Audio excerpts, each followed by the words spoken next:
Quran itu memang diwahyukan pada Nabi dengan berbahasa Arab dengan dua tujuan.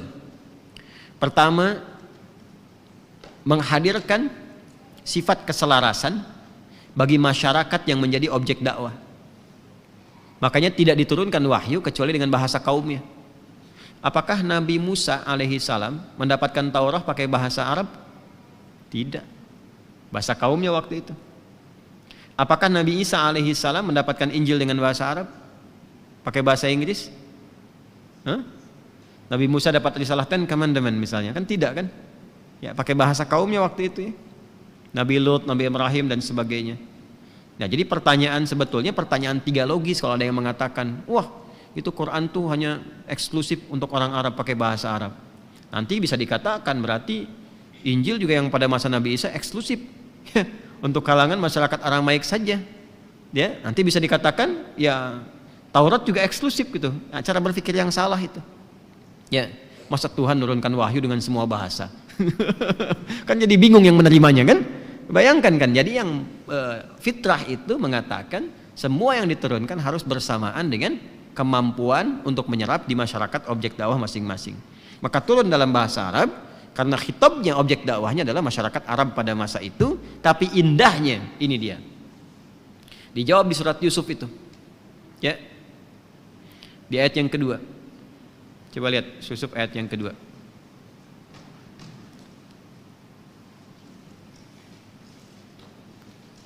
Sudah ada? Inna anzalnahu Qur'anan Arabiyya ada? Coba bacakan.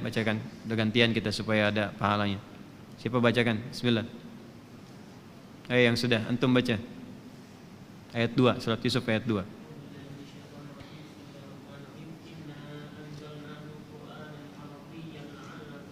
Taqilun. Ada? Jelas ya?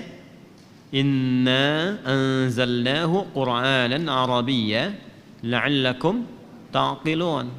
Sungguh dengan keagunganku kata Allah, kami turunkan Al-Quran itu dengan menggunakan bahasa Arab supaya kalian cerdas.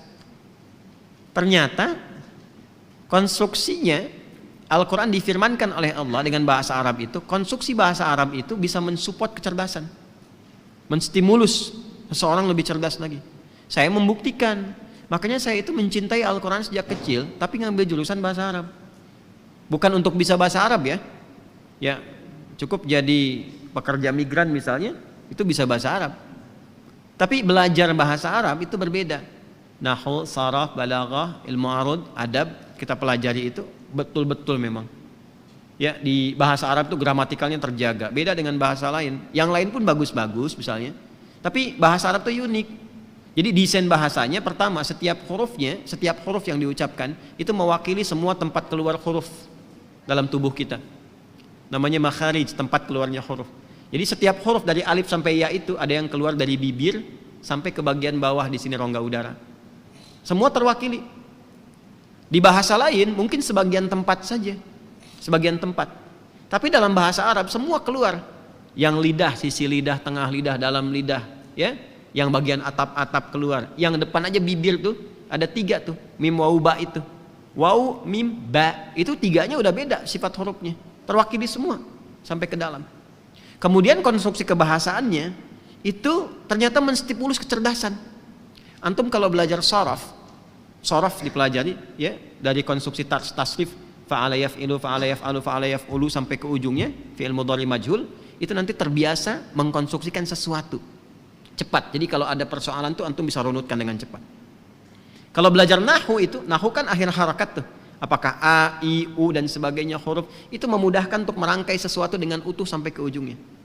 Kalau belajar balaghah itu bisa menerangkan dengan runtut jelas atau mendesain sesuatu dengan indah sehingga ketika menyampaikan orang diajari nggak terasa seperti digurui. Itu balaghah. Kalau belajar ilmu arud bisa menata syair dan merasakan kenikmatan ya dalam kita membaca Al-Qur'an. Beda baca surat Ad-Duha ujungnya a itu kalau baca pakai dasar ilmunya itu ke hatinya beda, ke jiwanya lain. Rasanya indah. Itulah Quran. Ini supaya cerdas. Dan hebatnya, dahsyatnya karena ini mukjizat, Allah berikan kemudahan kepada semua manusia. Sifat itu. Karena itu syarat baca Quran walaupun berbahasa Arab bukan bisa bahasa Arab. Karena itu silahkan cek. Banyak orang-orang kita itu Yang tidak bisa bahasa Arab, jangankan baca, hafal pun lancar. Dan bukan cuma di Indonesia, India bisa lancar, Cina bisa. Ya, di Indonesia Masya Allah 34 provinsi ditemukan, semua suku bisa berbahasa itu. Ya, artinya bisa membaca Quran walaupun tuturannya bukan bahasa Arab. Saya ini di Arab tinggal, di beberapa tempat juga, dan saya mengajar di Arab. Kadang yang saya ajar itu orang Arab. Apakah orang Arab otomatis bisa baca Quran? Belum tentu. Ya, belum tentu. Karena baca Quran itu nggak sama dengan bahasa Arab yang dialek. Itu bahasanya bahasa fasih, ada panjangnya, pendeknya, kan?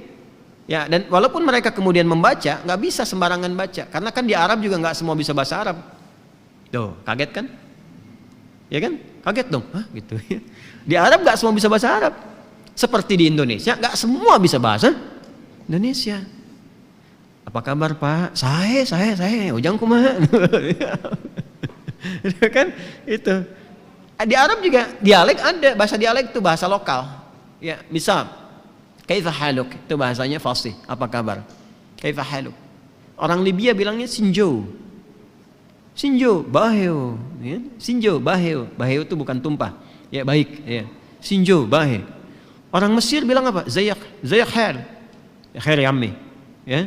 Orang Syria bilang apa? Ishlunak, ya kan? Khair. Ya. Bahasa fasihnya apa? Kaifa haluk. Nah itu yang fasihnya. Nah, Quran itu turun dengan bahasa yang sangat fasih. Dan dahsyatnya, bacanya ada panjang pendeknya, ada harakatnya, itu keindahan tersendiri. Jadi indah tuh begini, indahnya baca Quran tuh, ketika panjang dan Anda tahu itu cara bacanya, itu ke hatinya akan berbeda, getaran jiwanya itu. Ya, kadang ada penekanan. Kenapa ketika semua malaikat sujud, ini contoh aja ya, ini mukjizat dari segi bahasa nih. Kenapa ketika malaikat diminta sujud, semua sujud kecuali iblis? Itu di situ ada majja ismun fasil dan ketemunya dengan kolkolah supaya ada penekanan. Boom. Ya, kolkolah itu kan huruf yang kuat, harful infijar ada 5, qaf, ta, ba, jim, dal. Huruf mujadin itu harful infijar. Infijar itu yang menekan di dalam, lantas diledakkan keluar. Bam gitu. Ya, mimma sadd, gitu kan? Ada ledakan ke situ. Nah itu ketika dibaca dengan benar, makanya kalau kita baca Quran tuh enak, kejiwanya kuat sekali. Ya. Wa idh qulna lil malaikati isjudu li Adam fasajadu illa iblis. Ada kecaman di kita itu. Makanya kalau baca begitu tuh. Jadi lahir di kita itu rasa nggak suka sama iblis. Emang harus nggak suka musuh. Itu desainnya tuh. Ya. Makanya kita bisa baca 2 harakat, 4 harakat, tapi ketika menghadapi huruf infijar begitu, kita ngerasa perbedaannya. Di ketika malaikat tuh lembut, makanya dikasih 5 harakat. Mad wajib muttasil, lembut di situ. Jadi jangan ditinggiin bacanya. Wa idh qulna lil enggak enak bacanya. Wa idh qulna lil malaikati, enggak enak. Wa idh qulna lil malaikati. Nah, wa idh qulna lil malaikati isjudu li Adam fasajadu.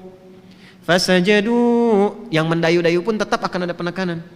Fasajadu illa iblis. Tuh, beda kan? Dia ada penekanan di situ. Itu lain, rasanya lain. Ya. Sama ketika kita baca ulaika di ayat 5 itu, kenapa wajib muttasil? Tapi sebelumnya jaiz munfasil. Ya. Kenapa jaiz munfasil? Yang ayat 4-nya itu. Ya. Walladzina yu'minuna bima, kan jaiz munfasil tuh, bisa 2, bisa 4, bisa 6 harakat kan? Ya kan? Tapi setelah itu wajib muttasil. Ulaika ala hudan mir rabbihim wa ulaika humul muflihun. Itu ada beda. Makanya Quran itu vibrasinya, dia itu getarannya, gelombangnya kalau benar dibacakan tuh ke hatinya tuh kuat sekali. Itu yang dimaksud Quran surah Al-Anfal ayat 2 itu. Innamal mu'minuna alladzina idza dzukirallahu wajilat qulubuhum wa idza tuliyat 'alaihim ayatuhu zadatuhum imana wa 'ala rabbihim yatawakkalun. Pernah enggak merasakan getaran itu tuh? Ya. Makanya Abu Bakar itu paling kuat, dan kalau ngimamin cenderung nggak mau. Ya, Abu Bakar imam kata Nabi, jangan saya Nabi katanya. Imam jangan saya Nabi. Ya, saya itu orangnya perasa katanya. Maksudnya apa? Takut nggak lanjut suratnya itu. Jadi kalau dibaca saking merasakannya, ketemu ayat surga bisa nangis gitu ya. Karena kadang merasa pantas nggak masuk ke surga gitu kan. Ketemu ayat neraka makin nangis. Karena takut, udah beramal kok merasa terancam hidupnya gitu kan. Takut-takut nggak sempurna, itu ketawaduan aja di situ. Ya, ini semua cepet nangis gitu. Terus dibela lagi sama Sayyidah Aisyah kan. Ya Rasulullah, bapakku itu kan Abu Bakar ya, itu perasa orangnya gini. Kata Nabi, kalian ini seperti saudaranya Yusuf aja gitu. Maksudnya saling bela satu dengan yang lainnya gitu. Nah itulah keindahannya. Ujung-ujungnya jadi imam juga. Ya, tapi kadang-kadang tertentu gitu, tertentu. Ya. Makanya saya kalau terlalu banyak, enggak. Sedikit gak apa-apa gitu. Teruskan ya. Nah jadi ibu teruskan belajar sambil baca dengan terjemahan, silahkan baca dengan terjemahan, tapi bersamaan dengan itu dampingi dengan belajar baca Qurannya. Ya, dampingi belajar tajwid, dan itu saat belajar pahalanya 2 kali lipat dibanding orang yang telah lancar. Walladzi yatata'ta wa huwa syaqqun 'alaihi falahu ajran. Orang yang mau belajar Quran tulus ikhlas dan masih terbata-bata, ngejanya terbata-bata. Kadang-kadang ada juga yang bukannya terbata-bata, ada yang terbatu-batu, terkarang-karang. Kalau bata kan masih lunak ya, batu kan keras gitu, diminta du gitu kan. Ya, itu kuat, dia berat mengucapkannya. Alif lam mim, itu masya Allah. Kata Nabi dia dapat pahala 2 kali orang lancar. 2 kali orang lancar. Jadi kalau alif lam mim 3 huruf dapat 30 lancar, yang ini dapat 60. Ini pun Anda jangan salah paham dan Anda memutuskan gak lancar aja misalnya. Tidak. Maksudnya itu dinilai oleh Allah, 1 pahala kesungguhan belajarnya, yang kedua pahala bacanya. Jelas. Terus yang sudah lancar bagaimana Ustaz? Ma'asyafaratil kiramil bararah, diiringi oleh malaikat namanya kiramil bararah. Jadi kalau sudah lancar baca Quran, rajin baca, itu ada malaikat yang mendampingi, kiramil bararah. Ya. Cuman nggak ditampakkan, sifatnya gaib. Kalau tampak antum lari gitu. Nah, kiramil bararah itu ada mata metafornya. Kiram itu menjaga kemuliaan, bararah merubah kebaikan. Jadi makanya orang kalau rajin tilawah Quran, rajin baca aja, Ramadan rajin baca, itu kesuksesan interaksi dengan Quran ketika dia berubah jadi orang baik. Makanya kalau ada orang rajin baca Quran, nggak lembut, ada yang salah. Karena ciri khas Quran itu kelembutan. Ciri khas Quran. Kalau ciri khas hadis, hujjah, kekuatan hujjah, ciri khas hadis. Usul fikih intelektual, makanya orang yang jago usul fikih jago intelektual, merangkai sesuatu. Kemudian logikanya itu kuat gitu. Itu usul fikih. Wah, apalagi kalau ahli Quran, ahli hadis, ahli fikih, hujjahnya kuat, logikanya tajam, orangnya lembut. Wah, udah itu luar biasa tuh. Ya, makanya belajar dari sekarang. Ya. Jangan cepat kaget, gampang kagum, berhenti di situ. Cepat kaget, gampang kagum, dibikin mall baru, kaget, kagum, datang ke situ, cuman lihat aja foto-foto udah gitu. Ya, penyakit itu dikurangi sekarang. Ya, musim sepedaan, titik spot foto balik lagi, cuman buat update foto aja keluar. Nah, kurangi yang begitu, ambil yang bermanfaat. Manfaat olahraga, setelah itu selesai kerjakan yang lain lagi. Ya? Bawa subuhan dan seterusnya. Jadi itu ya, silahkan sambil dibaca, sambil berusaha belajar juga. Kemudian apakah wajib menghadap kiblat? Tidak, itu adab. Adab. Imam An-Nawawi menyebutkan itu dalam kitabnya At-Tibyan fi Adab Hamalatil Quran. Di antara adab membaca Al-Quran itu menghadap kiblat dan disunahkan berwudu. Jadi nggak wudu pun sah baca Qurannya, berpahala, tapi akan lebih mulia bila punya wudu. Nah, kalau tidak punya wudu ya berwudu, karena wudu nggak bisa di-share. Share dong wudunya dikit ya buat baca Quran, nggak bisa, harus wudu sendiri. Wudu. Setelah itu salat sunnah, wudu kalau mampu dilakukan 2 rakaat. Itu kebiasaannya Bilal bin Rabah radhiyallahu taala anhu.